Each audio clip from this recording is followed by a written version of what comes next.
तो इसके अंदर डालेंगे 3 तोला सत अजवैन और 3 तोला सत पुदीना। ये डालेंगे जब ये हल हो जाएंगे, ये देखें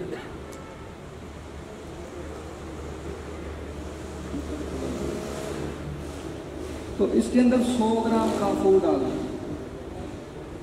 काफूर सत अजवैन सत पुदीना जब हल हो जाए तो इसको रेत के अंदर रख के एक चौथी आग पे तेजाब उड़ा देंगे तो काफूर सुर्ख रंग का तेल बन जाएगा। शहद की मानद गाढ़ा तेल होगा। इस तेल से अगर गंधक को खरल तशरीह करें तो गंधक कायम हो जाती है अक्सर। और अगर इस तेल से सोडियम मेटल लेके, सोडियम मेटल जो मिट्टी के तेल में रखा जाता है, तोले की डली ले लें, उसको इस तेल में डिप करके प्याली में धूप में रख दें तो 2 घंटे में वो मोम हो जाता है, सुर्ख रंग का ठंडा हो जाता है। अब उसको पानी लगाने से उसको आग नहीं लगेगी। तो वो सोडियम मेटल की मोम और ये तेल बराबर आपस में मिक्स कर लें तो इसको 2 से 4 ग्राम लेके इसको 1 तोला नीले के ऊपर लेप करके अगर आग दें तो नीला सफ़ेद बिला जंगार और बाकरंड तैयार हो। जो हुक्मा लोग नीला सफ़ेद तलाश करते हैं ये वही नीला बनेगा इंशाल्लाह। तो बाकी अभी बना के तेल दिखा रहे हैं। जो दोस्त बाद में जाके बनाए वो हमें वीडियो भी शेयर करे कि मैंने बनाया है और ये रिजल्ट, ठीक है जी। और वो जो नीला सफ़ेद होगा वो कैंसर के ऊपर ज़बरदस्त काम करता है, रसौलियों गिल्टियों के ऊपर काम करता है और अमराज़ खबीसा में वो बेहतरीन काम करता है। नीला जो बनेगा इस सोडियम मेटल और काफूर के तेल से ही उसकी बात कर रहे हैं नीले की। तो ये जो है ना जी, ये आपके सामने हल कर रहे हैं। ये देख लें इसका कलर अभी से सुर्ख हो गया है।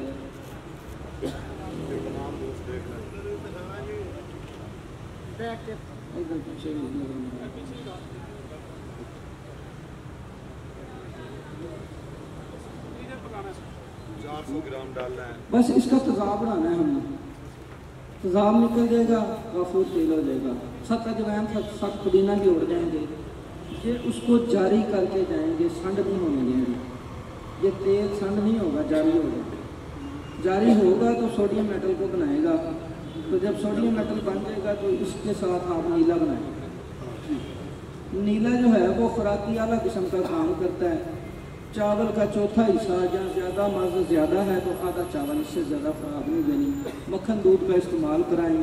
एक डोज दे दें तो कम से कम 2-3 दिन का वक्फा करना चाहिए और दूध पिलाना चाहिए ज़्यादा, तब जाकर दूसरी खुराक देनी चाहिए। यह देखेंगे आपके सामने खून की मानद हो गया जी।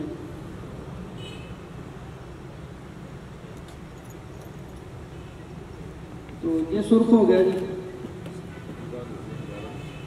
हाँ जी, ये आधा लीटर जो है ना, ये 500 ml तेजाब शोरा, 3 तोले यानी 30 ग्राम सत अजवैन, 30 ग्राम सत पुदीना और 100 ग्राम काफूर। अब ये भी डाल देंगे, हल हो जाएगा तो इसको थोड़ी देर रखेंगे ताकि इसके एक्शन ख़त्म हो जाए। फिर रेत के अंदर रख के इसको 0 की आग पे तेजाब को उड़ा देंगे और काफूर ले लेंगे, ठीक है जी। तो किसी को फिर भी समझ ना आई हो तो वो दोबारा से नुस्खा पूछ सकते हैं, कोई मसला नहीं। सोडियम मेटल जो है ना जी, ये जिस तरह हम फास्फोरस लेते हैं ना, तो फास्फोरस जो है वो पानी में रखी जाती है। अगर पानी से निकाले तो आग लग जाती है। सोडियम मेटल को अगर पानी लग जाए तो इसको आग लग जाती है, ठीक है ना जी। ये मिट्टी के तेल में रखा जाता है या फिर आजकल एक और वलैती ऑयल आता है, उसके अंदर ये आता है। तो इसको जो है ना, पानी लगने से आग लगती है। हम उसको निकाल के कपड़े से साफ करेंगे ऑयल उसका, और इस काफूर के तेल में डिप करके प्याली में धूप में रखेंगे। सिर्फ 2 घंटे में वो पिघल के मोम हो जाएगा, खून की मानद सुर्ख मोम हो, और वो कायम हो गया, ठंडा हो गया, अब उसको आग नहीं लगेगी, ठीक है ना जी। तो वो एक और चीज़ बन गई है। उसको अगर 1 तोला है तो 1 तोला ये तेल मिक्स कर लें, इसमें से 4 ग्राम लेके 1 तोला नीला पर लेप करें, आधा किलो की बेदूध आग दें, या भड़का निकाल के दे दें या चूरे की आग दें, तो नीला सफ़ेद होगा इंशाल्लाह बिला जगार और बारकांट होगा। वो नीला अमराज खबीसा पे और कैंसर पे बड़ा ज़बरदस्त काम करता है। एक बंदे के गले का कैंसर था, ये पुरानी बात है, 8-10 साल पहले की बात है। तो मैंने उसको 10-12 खुराकें दे दी। इत्तफाकन 6 माह बाद मेरी मुलाकात हुई तो मैंने बंदा पहचाना ही नहीं। तो उसने कहा ये आपने मुझे पहचाना? मैंने कहा नहीं। कहता मैं वही बंदा हूँ जिसको गले का कैंसर था। तो वो ठीक हो गया 10-12 खुराकों से। इतना इसका रिजल्ट है। ठीक है जी, हाँ जी, हाँ जी,